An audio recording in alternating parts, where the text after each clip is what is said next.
Habis exam, baru saya tahu ada orang yang pengsan.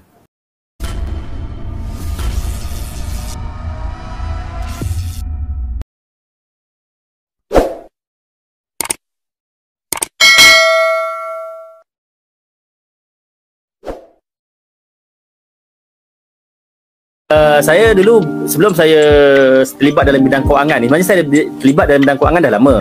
Tahun 2003 lagi. Oh, dah lama. Dah lama. Tahun 2003 sebaik saya grad daripada UIA.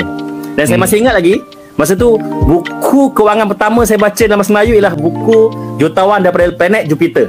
Tahun 2003. Masa tu cetakan pertama ataupun cetakan kedua tak salah saya masa tu, betul tak Tuan Aziz? Saya dulu belajar dalam bidang undang-undang kat UIA dulu.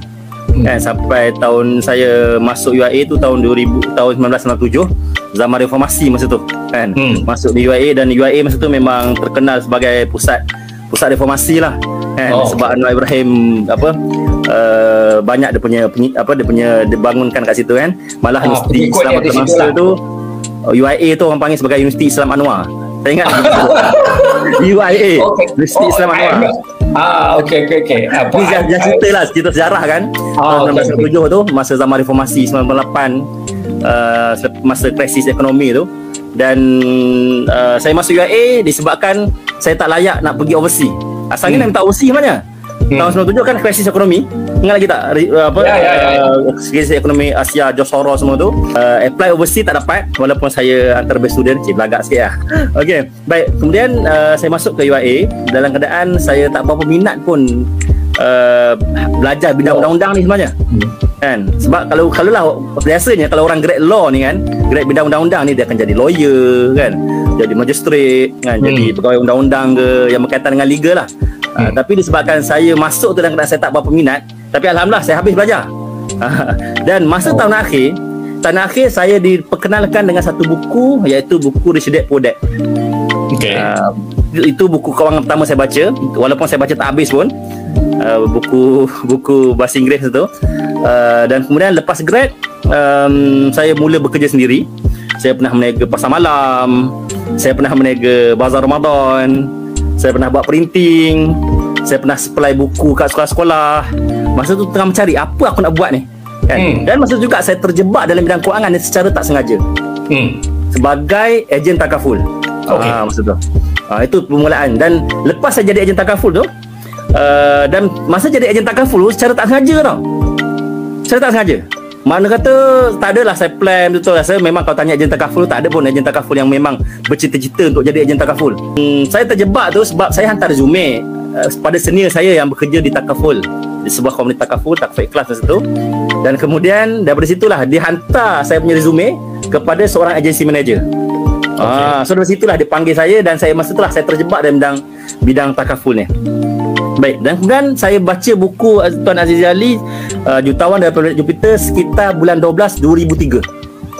2003. Saya grad 2003 bulan 10. Saya baca buku tu sekitar 2003 ataupun Januari 2004 macam tu lah. Tapi saya tak serius pun dalam bidang takaful ni, sebab saya buat main-main je masa tu. Sehinggalah tahun 2003, 2004, 2005, 2006 baru saya ambil keputusan untuk fokus secara serius dalam bidang kewangan ini, tapi secara part time. Sebelum 2003 tu saya buat cara no time je. Sebelum 2006. So 2006 baru saya buat secara serius, tapi masih lagi part time, dan saya buat full time tahun 2009. 2009 lah baru saya serius dalam bidang kewangan ini. Masa itulah ramai orang tanya saya tentang, masa tu saya mula berkongsi, saya buat blog saya afian.com. Tuan boleh tengok blog saya afian.com. Dan juga masa tu masa tu Facebook baru masuk. 2009, 2010 tu 2011 Facebook baru masuk. Saya mula banyak menulis dekat Facebook. Tulis pasal kewangan, tulis pasal takaful, dan daripada situlah saya belajar tentang, saya mula serius untuk berkongsi ilmu-ilmu kewangan melalui dua medium. Pertama melalui blog saya afian.com, dan yang kedua melalui Facebook saya. Facebook. Dan daripada situlah orang mula tanya saya tentang takaful. Bila saya selalu kongsi tentang takaful kan. Dan masa sama bila orang dah trust kita, orang dah jadi klien kita, orang mula tanya tentang benda lain. Orang tanya tentang pelaburan, orang tanya tentang wasiat, orang tanya tentang pusaka. So daripada situlah saya mula nampak tak cukup kalau aku buat takaful saja ni. Sebab kita tak boleh, contohlah ini pun saya belajar daripada buku-buku Tuan Azizi Ali lah kan. Takaful bukan produk pelaburan contohnya.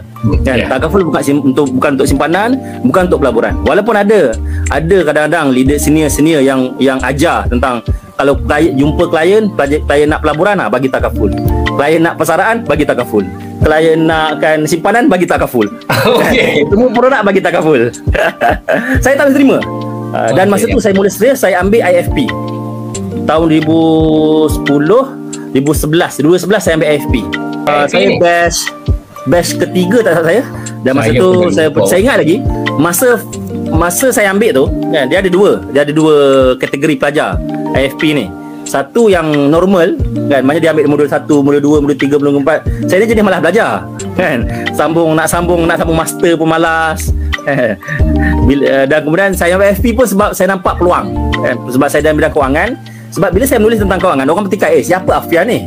Siapa engkau nak bagi nasihat pasal kewangan kan? Nak tulis pasal beli kereta, beli rumah dan sebagainya pun. Saya rasa tercabar. Saya perasan ada IFP punya peluang ni. So saya ambil IFP. Dan masa saya ambil IFP, saya ambil yang kedua, kategori kedua, iaitu sebagai challenge status. Challenge status ni dia kena ada syarat lah. Kena ada lebih 5 tahun dalam pengalaman dalam bidang kewangan, ada degree dan sebagainya. Challenge status dia boleh terus exempted modul 1 sampai modul 5, terus ambil modul 6. Kan? Itu kelebihan challenge status ni. Tapi memang nama pun challenge status. Dan memang very challenging lah. Very challenging. Sebab dia terus kata modul 1 sampai modul 5 tu kena belajar sendiri. Dan kemudian dimuntahkan dalam modul 6. Kemudian masa final exam, saya ingat lagi, masa final exam dia 2 hari kan? 2 hari final exam. Hari pertama soalan subjektif, objektif dan subjektif. Kemudian hari kedua soalan dia dah bagi pada hari pertama, iaitu problematic question kan? Dia bagi case 4-5 line muka surat, suruh baca. Dan kemudian esoknya kena buat proposal, financial proposal kan. Saya memang daripada belajar dulu kan, saya suka duduk depan kan. Sama lah dalam FP pun, saya masa ambil exam saya duduk depan. Dan lepas habis exam tu, sebelum exam, lecturer dah bagi tahu. Memang dia kata susah ni exam ni kan. Memang exam susah kan, buat betul-betul, jangan main-main, lecturer cakap. Dan saya memang betul lah, memang susah. Memang saya tak tidur malam lah masa exam tu. Sebab nak study paper case study tu kan. Dan hari kedua saya datang dengan keadaan tak tidur malam tu. Pagi tu balik tu baru tidur sebab nak study. Kemudian habis exam, masa lecturer bagi tahu exam susah, saya anggap lecturer ni saja je ni ugut biar kita study betul-betul kan. Habis exam baru saya tahu ada orang yang pengsan. Nasib baik saya duduk depan. Kalau saya duduk belakang, tengok dia pengsan, saya rasa saya pun pengsan kot. Memang betul ada orang pengsan. Masa batch saya tu ada orang pengsan. Sebab soalan susah sangat kan. Dan kemudian daripada situlah saya mula banyak menulis tentang kewangan ini, lebih etis. Bila saya ada title FP tu, saya tambah confident. Tambah confident. Dan bila saya mula berkongsi, dan antara soalan biasa orang tanya, walaupun saya dalam takaful, orang tanya tentang pelaburan.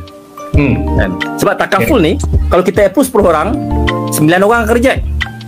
Tapi kalau pelaburan, 10 orang kita approach, InsyaAllah 9 orang yang akan terima. Sebab takaful cakap pasal mati, cakap pasal masuk hospital kan, cakap pasal lumpuh, pasal sakit. Pelaburan cakap pasal keuntungan. Orang suka nak dengar pasal keuntungan, pasal pelaburan dan sebagainya kan. Dan dari situlah mula orang tanya saya soalan-soalan berkaitan dengan pelaburan-pelaburan yang pelik-pelik.